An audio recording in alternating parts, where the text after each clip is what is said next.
Hey y'all, welcome back to my channel. If you're new here, then welcome. I wanted to kind of give an update on my skin because I know that my last video about skincare, which was 2 months ago, I can't believe it's been that long, I was talking about how great my skin was doing on the CeraVe, and I wanted to kind of give an update. Okay, so my skin has had a few changes since that video. As you guys know, in that video, it was my first time really using an exfoliating acid. I was using the salicylic acid in that cleanser, and I just fell in love with the results. And so I just started going crazy with them, and I made 2 fatal mistakes that you should not make with skincare. The first one was introducing more than one new product into your regimen at once, and then the second one was just over exfoliating my skin and going crazy with the acids. So I'll start with the first one, which was me introducing 2 products into my regimen at once. So shortly after that video aired, I want to say like 2 weeks later, I ran out of both my moisturizer, which I was using the Pond's, and I ran out of my toner, which was the Epinui toner. So as far as the Pond's goes, I wasn't really super impressed with it. It left me looking kind of greasy, and I wasn't really a big fan of it. It felt kind of too heavy for my skin, so I was looking to switch from that anyway.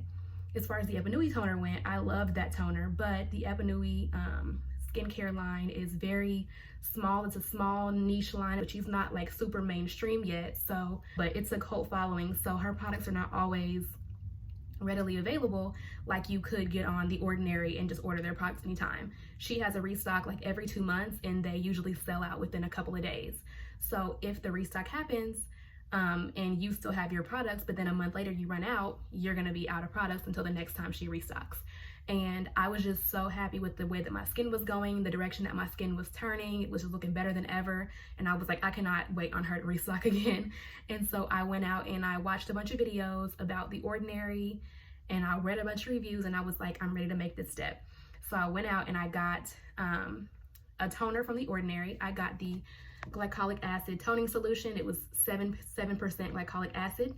And then as far as my moisturizer went, I had a moisturizer that I got in my Ipsy bag from Glossier, I don't know how to pronounce it, but it is their Priming Moisturizer Rich, and this is a sample size. So this, like I said, it came in my Ipsy bag, and it's a sample size, but it's a nice amount of product.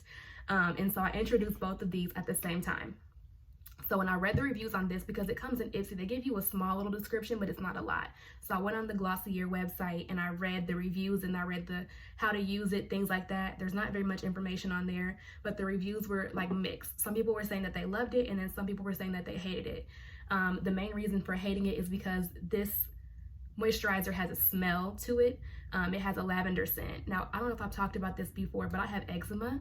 And so if you don't know what eczema is, it's just like a skin sensitivity that causes you to have rashes that can scab, they bleed, they itch. When you scratch them, they spread. It's just like a chronic skin condition that I've had since I was a child. It's pretty well controlled now, but it can be triggered by all kinds of things. It can be triggered by hot weather, it can be triggered by food, it can be triggered by detergent that you use, scents, smells, colors, glitters, things like that. So I have to be really careful with things like that. However, like I said, it's very well controlled. Usually people grow out of it. And so I was thinking, well, this has a lavender scent. So I was thinking, well, you know, lavender is a natural scent. Let's see how it goes. And so I tried this for 2 weeks, and it was great. This is a little mini review for this Glossier product. I love this product, okay? I love the texture. I love the way it makes me feel. It gives me a nice, like, dewy, glowy look without looking greasy.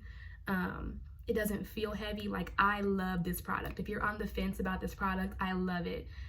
Besides the scent, I really don't understand why any face product would have a scent to it, especially not an added scent. If it's something that's made from like vitamin C, of course it may have a citrusy smell. But as far as like adding a scent to a product, I really don't understand that trend.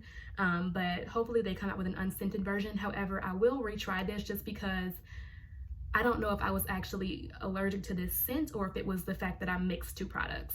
So I started using this, which I loved, and I was using this at night. So I'd wash my face with my CeraVe salicylic acid cleanser.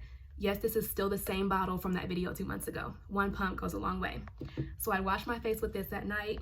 I would let it partially dry, use this toning solution, let that dry, and then I top it off with the Glossier. Also, I bought another product from The Ordinary. It's like a facial. I was using this every Saturday.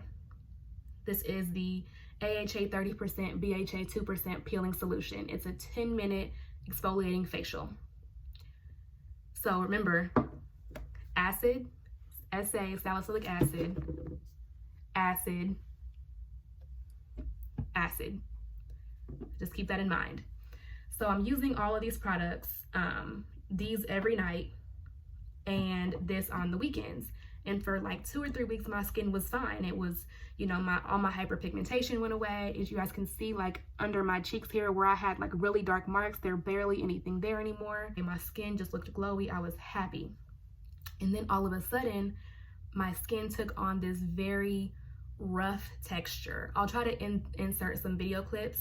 My skin took on this very rough texture. It was like I had a fine rash over my entire face. And I was like, I've never had textured skin. Of course, I had some texture when I had like an active breakout in that area, but like if I didn't have a breakout on this part of my face, there was no texture. It was just smooth. And so it was like, wow, I get rid of one problem, which is acne, and develop a whole new problem, which is textured skin. And so my first thought was, it must be this Glossier. The scent must be throwing off my eczema and irritating me. I'm gonna stop using this. So I stopped using this, and I started using just my plain unscented Cetaphil lotion on my face because I felt like it needed something heavier to really penetrate into that roughness. I did that for 7 days and it just didn't really do much. At the same time, I was using oils on my face to also try to get a deeper level of moisture and locking it in with, you know, lotion, and it just wasn't doing anything. My skin hated it. And so then I'm like, well, maybe, so then I stopped using this a week later. Skin still was hating everything I was doing. And I'm like, what the hell is the problem? And so then I'm like, okay, I'm gonna stop using this because maybe this, my skin doesn't like this. But that's the problem when you incorporate 3 new products at once, you can't tell which one's making you break out. And it's just trial and error during the whole time you're trying to figure it out and the whole time your skin is suffering. So then I found out what the problem was. I was on Twitter one day and I stumbled upon a informative little skincare post from an esthetician. I think he's based in New York. His name is Sean Garrett. I will link his Twitter and his Instagram. There was a little post that was roaming around the internet about your moisture barrier on your face. And when I read the little informational little screenshot, and I was like, it was saying like signs of that maybe your moisture barrier is compromised. And I was like, this is exactly what I'm suffering from. And I'll try and insert that if I can find it here, but it was like a light bulb went off in my head. And I'm like, I have been using 3 different types of acids on my face for a month, basically at this point, and not even thinking about the fact that these are acids. Like, I know that they're very, you know, diluted and things like that. And the fact that they're so easily accessible to us as just regular consumers can allow us to forget what strong products we're working with, but these are still acids. And I'm like, I'm layering acids on my face every single day. Like, what was I even thinking about? And so I went to his page and it was saying that in order to restore your moisture barrier and bring it back to a healthy state, you need to kind of treat your skin like a newborn baby skin. Leave acids alone, or any strong acids that gave you a reaction. He was saying that salicylic acid is still okay in smaller quantities. So basically he was saying, like, just go back to the basics, use a very moisturizing face wash, a moisturizing moisturizer, and try and just treat your skin like a newborn baby. Leave it alone for 2 to 3 weeks. And so that's the process that I'm in right now. I stopped completely using this. I of course stopped using this, and I stopped the Glossier just because I didn't know what it was that was hurting me. So think about the products that you're using and the frequency that you're using them on. You may be doing more harm than good. Once again, these are acids that we're working with. You know, the point of acids is to get that top layer of skin and kind of like break apart the glue that holds it together, those dead skin cells, and strip those off and allow that new skin underneath to shine through. However, you can't keep stripping and stripping and stripping. You're gonna strip it raw and your skin's not gonna respond well to anything. Especially not me doing all of this stripping with all these acids and then layering a scented lotion on top. But this is not a diss to Glossier nor The Ordinary. It's a diss to myself for trying to just go overboard with all these products. I'm not a licensed esthetician. I'm not a licensed anything. As far as skincare and things like that goes, I am just trying to get my skin together. So in the meantime, since I discovered all this was the culprit, I've been nursing my skin back to health like Sean Garrett recommended. I'm still using the salicylic acid cleanser only because it has such a low concentration of salicylic acid. I want to say one of my subscribers in the comments said that the percentage here is only like 2%, so it's very mild, and I knew that this wasn't the culprit because I'd been using this for like months at this point and I had never had a reaction to it. So I knew it wasn't this, so I've still been using this these last 3 weeks. However, I've been skipping out on toner completely and just straight going to my moisturizer, and I went back to the basics. Okay, so we all remember the Neutrogena oil-free moisturizer we used to use. I got the Walmart brand because I'm cheap, but this is the knockoff version of the Neutrogena, just straight oil-free facial moisturizer, and I just went back to the basics and just was using this unscented, plain, just face lotion, and my skin's doing better. I mean, of course, I have a pimple right in the middle of my forehead that I always get when I'm on my cycle, and then I have a couple of little breakouts here, but overall the texture of my skin looks a lot better. You know, it's a learning experience. So this is not a diss to any of these products. I feel like these are really good products. They just have to be used in moderation. So the Glossier product, I really do want to start using this again because I want to see whether it was the smell in here that caused me to have a reaction or whether it was just the fact that my moisture barrier was being completely stripped and it was just hating everything that I used. So I want to say that I'll start using this again maybe August 1st because, like I said, I really love the consistency of this. If you're not sensitive to any smells or things like that, fragrances in products, and you're looking for a moisturizer, I actually recommend this Glossier. So I might start using this again just to see because I really loved the way it made me look dewy. It really gave me that glass skin, very moisturized, very glowy look without looking greasy and looking heavy. So I really might start using this again, even if it's just for 7 days. And if you guys want an update on that, I will surely let you know and film the process like I did before. And then I'm really scared to start incorporating this or this back into my regimen. I just have hyperpigmentation. However, I do want to have something in my regimen to be treating that as it comes, so I'm not just left with these marks and waiting for them to go away for years. So I may bring this back into my regimen. However, it will be maybe 3 times a week. But yeah, I will keep you guys updated. I will try to make videos more often. I just was afraid to come back and make a update video as far as what my face was looking like because I didn't want you guys to be looking at me like, girl, like you said this product was amazing and your face looks like a reptile, like you look so rough. And so I didn't want to come back and, you know, have a rough face, but I feel like it's getting a lot better. I still do have some texture up in here, but it's a lot better than what it was. So I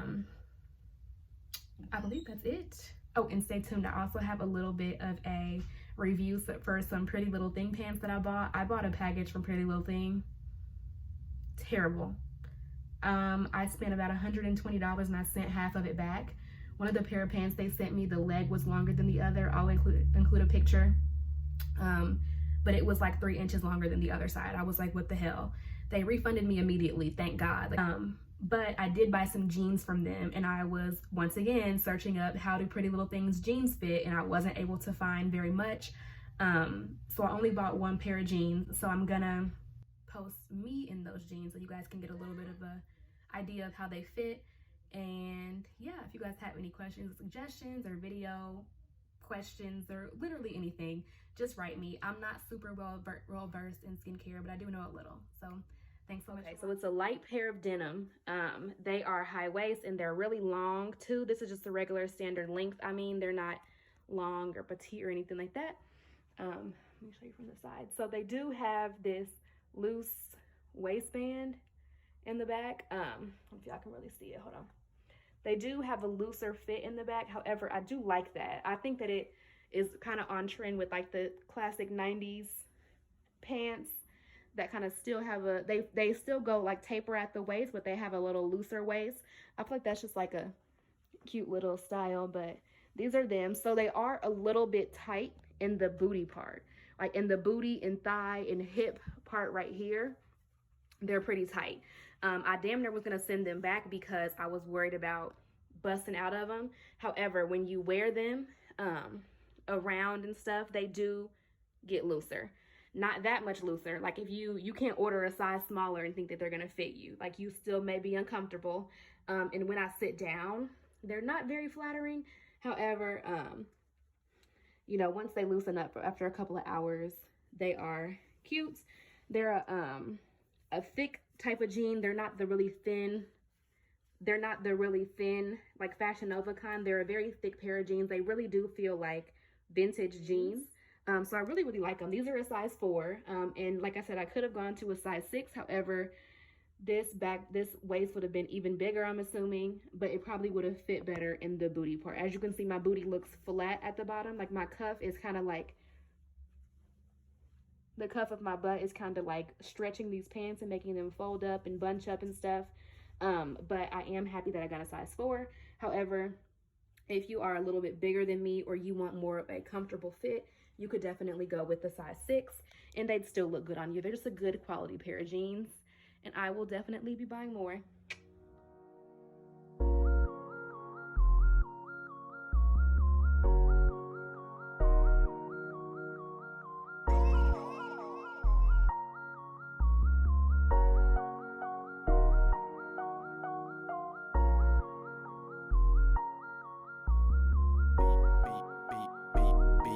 Is my squad.